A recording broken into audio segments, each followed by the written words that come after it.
Imagine करो कि एक ऐसा शहर जहाँ हर गली में एक कहानी है, उनकी एक हिस्ट्री है और आसपास बहती है एक नदी जहाँ के घाट पर चलती हवाएं किसी इंसान की तरह महसूस होती है और साथ साथ लेकर आती है कई सारी यादें। बनारस, 10 अक्टूबर 2010। चित्रा और सुदीप, दो अनजान लोग, इस शहर के एक छोटे से जंक्शन पर टकराते हैं। न दोस्त, न प्रेमी, न रिश्तेदार, लेकिन वो एक वादा करते हैं, हर साल इसी दिन यहीं मिलेंगे। अगले 10 सालों में क्या होगा? क्या यह मुलाकात उनकी जिंदगी बदल देगी या बनारस की गलियों में खो जाएगी?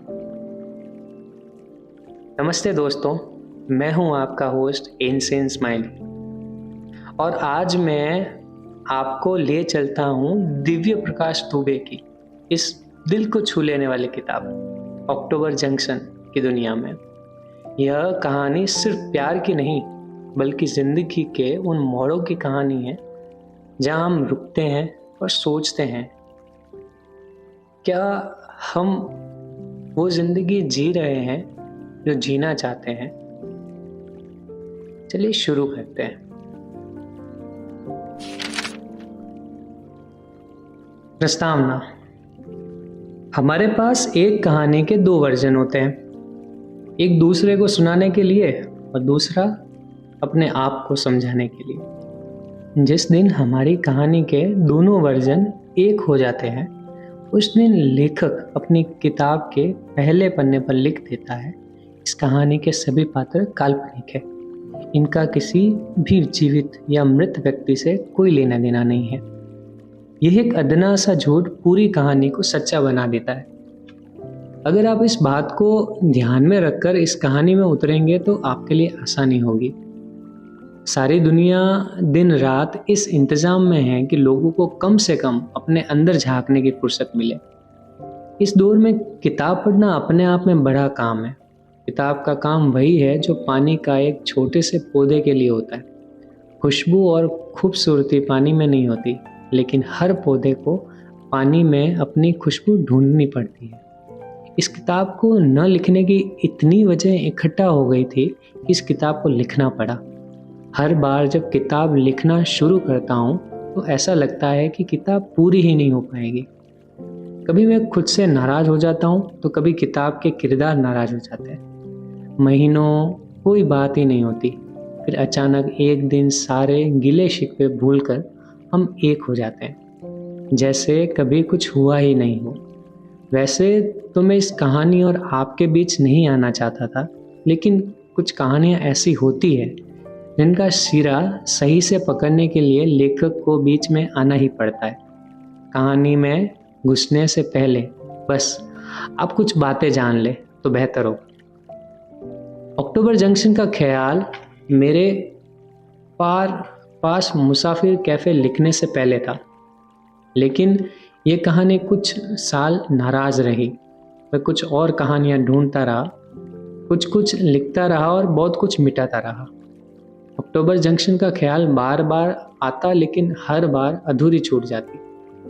मुझे नहीं मालूम इतना साफ साफ लेखक को किताब के पहले पन्ने पर लिखना भी चाहिए या नहीं, लेकिन कुछ बातें लिख और बोल देना बोझ उतार देने जैसा ही होता है। मैं बहुत दिनों से ऐसी कहानी ढूंढ रहा था। ऐसी कहानी से मेरा क्या मतलब है, मुझे खुद भी सही से नहीं पता। कहानियाँ लिखना ऐसी ही कुछ ना कुछ ढूंढते रहना है, जहाँ आपको बस एक धुंधला सा विश्वास होता है कि ढूंढने पर शायद कुछ मिल जाए। आखिर में मुझे बस इतना समझ आया कि कुछ कहानियों को पढ़ने और लिखने का बस एक तरीका होता है कि हम उन कहानियों को जी लें। आप इस कहानी को जी पाए तो ठीक, नहीं तो इसको एक बुरा सपना मानकर भूल जाइएगा। समय एक दिन धीरे से अच्छी और बुरी दोनों कहानियों को मिटा देता है। बचते हैं तो कुछ लोग जो सुनी हुई कहानी को अपने हिसाब से बदलकर कहानियाँ आगे बढ़ाते रहते हैं। हर बार किताब पढ़ने के बाद लोग मुझसे पूछते हैं कि क्या वो सच्ची कहानी थी। मैं हमेशा जवाब घुमा फिरा कर देता हूँ या टाल जाता हूँ। बस एक चीज़ बता सकता हूँ कि इस कहानी के किरदार सच और सपने के बीच की छोटी सी खाली जगह में मिले थे। बंद मुट्ठी से खुली मुट्ठी भर ही हम जिंदगी को छू पाते हैं। बस इतना ही लेखक उस कहानी को छू पाता है जिसको वह अपने मन में कागज़ पर उतारने के लिए सालों बेचैन रहता है। मुझे उम्मीद है आप अक्टूबर जंक्शन पढ़ते हुए उन्हीं रास्तों से, उन्हीं सच्चाइयों से, उन्हीं गलियों से और उन्हीं गलतियों से वैसे ही गुजरेंगे जैसे इनसे इस कहानी के किरदार गुजरे हैं। 10 साल पहले, अक्टूबर 2010, बनारस। बनारस शहर सच और सपने के बीच में कहीं बसता है। बनारस में कोई समझ नहीं सकता कि सच क्या है और सपना क्या। कोई यहाँ सच ढूंढने आता है तो कोई सपना भूल ले। लेकिन बनारस एक ढीठ शहर है। ये लोगों के सच को सपने में बदल देता है और सपने को सच की तरह दिखाने लगता है। बनारस के चौराहों पर जिंदगी के मायने गोल गोल घूमते रहते हैं। कोई पकड़ लेता है तो कोई खाली हाथ लौट आता है। शहर थोड़ा मूडी है, हर किसी पर खुलता नहीं और हर किसी से खुलता नहीं।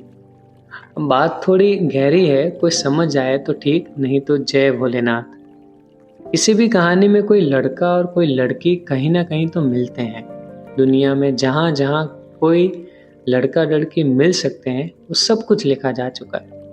कॉलेज से लेकर ऑफिस तक, ट्रेन से लेकर हवाई जहाज तक। चूंकि चित्रा और सुदीप को कहीं ना कहीं तो मिलना ही था, इसलिए दोनों 80 घाट पर मिलते हैं। ये दोनों कभी मिले नहीं होते अगर उस समय पिज्जेरिया कैफे में बहुत ज़्यादा भीड़ नहीं होती। भीड़ इतनी ज़्यादा थी कि पिज्जेरिया के वेटर ने इन दोनों को एक साथ बैठा दिया। हालांकि दोनों ही मी टाइम चाहते थे, दोनों ही अकेले बैठना चाहते थे, लेकिन इतनी भीड़ में अलग पूरा टेबल मिलना मुश्किल था, तो दोनों को साथ में बैठना पड़ा। दोनों खड़े नहीं रहना चाहते थे। ये कहानी शुरू ही ना हुई होती अगर उस वेटर ने अपना बिजनेस बढ़ाने के चक्कर में इन दोनों को साथ नहीं बैठा दिया होता। इस कहानी में वेटर का काम इतना ही था। अब वह इनका ऑर्डर लेने के बाद कभी वापस नहीं आएगा। आपने कभी सोचा है, रोज तमाम कहानियां ऐसे ही वे लोग शुरू कर देते हैं जिनको कभी पता ही नहीं चलता कि वे कहानी का कितना अहम हिस्सा है। सुदीप की उम्र है करीब 25 साल। उसने कैजुअल काली टी शर्ट और नीली जीन्स पहनी हुई है। चित्रा की उम्र है 26-27 साल। चित्रा ने शॉर्ट कुर्ता और नीली जीन्स पहनी हुई है। ये दोनों कौन हैं, क्या करते हैं, धीरे धीरे आपको पता चल जाएगा। अभी जानने लायक बस इतना है कि दोनों एक साथ कैफे की टेबल पर हैं। दोनों ने एक एक पिज्ज़ा और नींबू शहद पानी ऑर्डर किया है।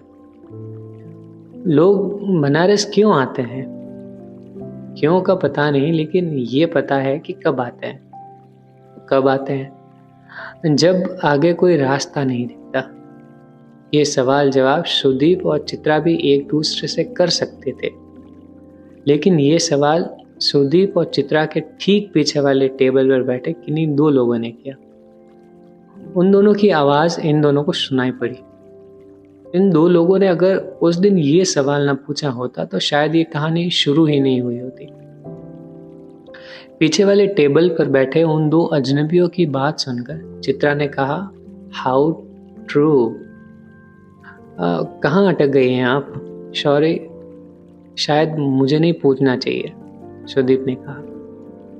इट्स ओके, मैं अपनी किताब में हर जगह अटक गई हूँ, कहानी आगे ही नहीं बढ़ रही। यहाँ BHU में एक कविता का इवेंट था, वहाँ से इनविटेशन आया तो सोचा शायद बनारस में मोक्ष सबको मिलता है, शायद मुझे कहानी मिल जाए। तुम बनारस क्यों आए हो? चित्रा ने पीछे की टेबल पर बैठे लोगों की बात सुनने की नाकाम कोशिश करते हुए पूछा। मेरे एक दोस्त की शादी थी और बनारस के बारे में बहुत कुछ सुन रखा था। कई सालों से यहाँ आने का मन था। कैसा लगा बनारस? जैसा सुना था वैसा तो नहीं लगा अभी तक। कितने दिन से आए हो? 1 दिन हो गया है, कल ही फ्रेंड की शादी थी। बनारस चढ़ने में टाइम लगता है, चित्रा ने कहा। सॉरी, मैं समझा नहीं। 2 दिन के लिए आओगे तो बनारस कभी अच्छा नहीं लगेगा। बनारस आओ तो फुर्सत से आओ। बनारस आते बहुत लोग हैं, लेकिन पहुंच कम लोग पाते हैं। तुम्हारी ये आखिरी लाइन मेरे ऊपर से गई, लेकिन एक बात बताओ, ज्यादा दिन रुकने से बनारस बदल थोड़े जाएगा? मैं बस इतना बोलूंगी, 2 दिन से ज्यादा रुक कर देखो, तब ये सवाल नहीं पूछोगे। इतने में पिज्ज़ा आ गया। दोनों ने अपना अपना पिज्ज़ा खाना शुरू किया। सुदीप पिज्ज़ा खाते हुए घाट के पास बैठे कॉलेज के बच्चों को देखने लगा। वो बच्चे शायद बनारस हिंदू यूनिवर्सिटी के आर्ट्स कॉलेज के थे। वे घाट पर बैठकर घाट का स्केच बना रहे थे। कुछ लोगों को पता भी नहीं था कि उनका एक हिस्सा किसी अनजान लड़के के स्केच में कैद हो गया है।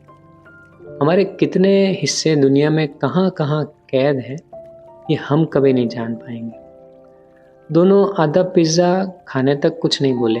चूँकि भीड़ बहुत थी तो वेटर ने सुदीप और चित्रा की टेबल पर 1-2 लोगों की और फिट करने की कोशिश की। चित्रा ने वेटर से कहा कि 1-2 लोग और आ रहे हैं। वेटर को भी पता था चित्रा झूठ बोल रही है। चित्रा आराम से बैठना चाहती थी। देखो, पिज्ज़ा आधा बचा है। अगर मैंने जल्दी खा लिया तो वेटर जाने के लिए बोलेगा। मुझे थोड़ी देर यहाँ बैठने का मन है। तब तक टाइम पास के लिए तुम अपने बारे में क्यों नहीं बताते? सुदीप चित्रा की बात सुनकर हंसा। कमाल है, मुझसे कोई ऐसे बात नहीं करता। वैसे टाइम पास के लिए तुम अपने बारे में कुछ क्यों नहीं बताते? पूछो। शहर मतलब जहाँ की मैं हूँ या जहाँ मैं रहती हूँ। मोस्टली लोगों के लिए 2 शहर होता है, एक जहाँ के हम होते हैं और एक जहाँ हम रहते हैं। जहाँ तुम रहती हो दिल्ली, और तुम्हारा मुंबई। और तुम रहने वाली कहाँ की हो?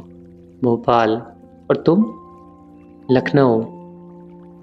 वैसे ये शहर वाले सपनों सवालों से तो तुम बोरिंग सी नौकरी करने वाले MBA टाइप लग रहे हो। तुम जज कर रही हो मुझे? हाँ, कर रही हूँ।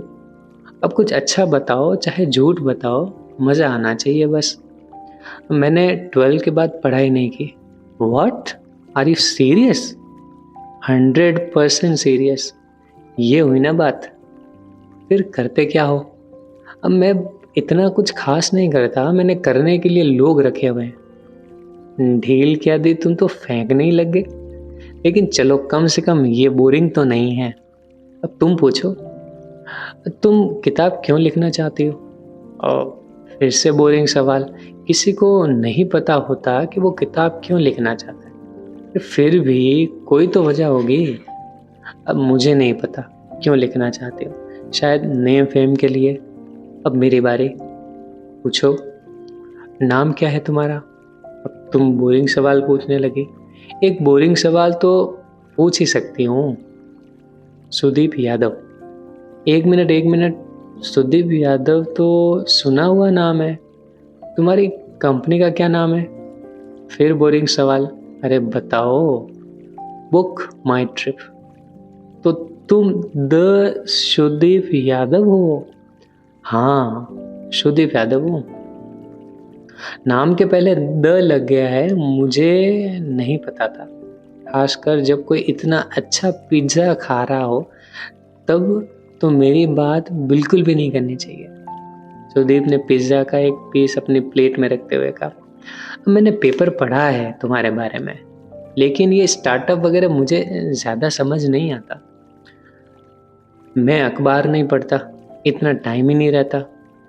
तो तुम्हें पता कैसे चलता है कि आसपास क्या चल रहा है? चित्रा ने अपने पिज्ज़ा का आखिरी पीस खाते हुए पूछा। मेरे असिस्टेंट मुझे सब अखबारों में से मेरे काम की खबरों की एक रिपोर्ट बनाकर भेज देती है। तो जिस सुदीप यादव के पास बिल्कुल भी टाइम नहीं है, वो यहाँ बनारस में बैठकर आराम से पिज्ज़ा खा रहा है। और मैं उससे कोई आलतू फालतू सी बोरिंग बात कर रही हूँ। बताया ना, मैं एक दोस्त की शादी में आया था और फिर मैंने 3 दिन का ब्रेक भी लिया है।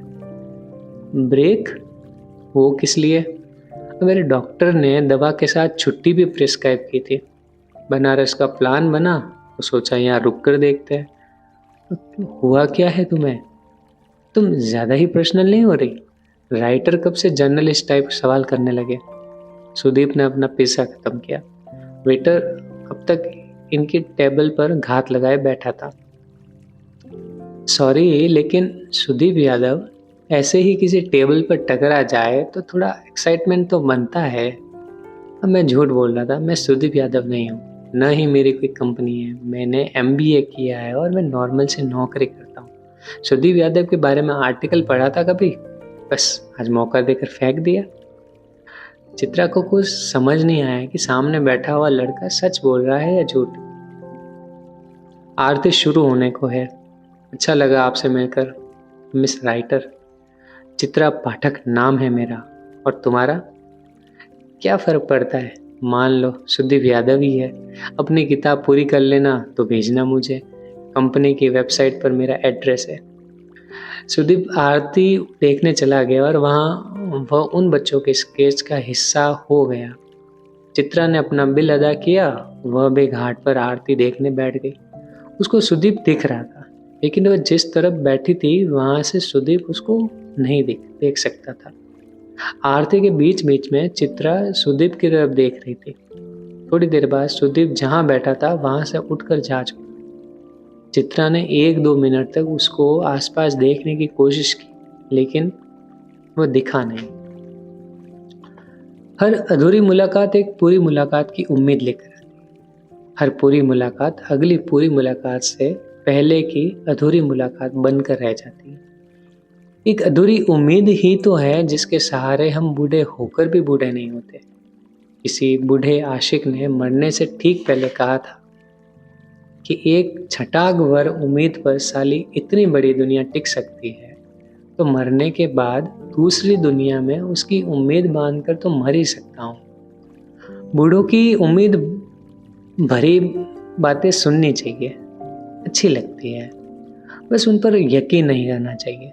लेकिन ये सब बातें कि उम्र में कहाँ समझ आती है। चित्रा को उम्मीद ना होती तो उसने वह सब थोड़े किया होता जो उसने किया।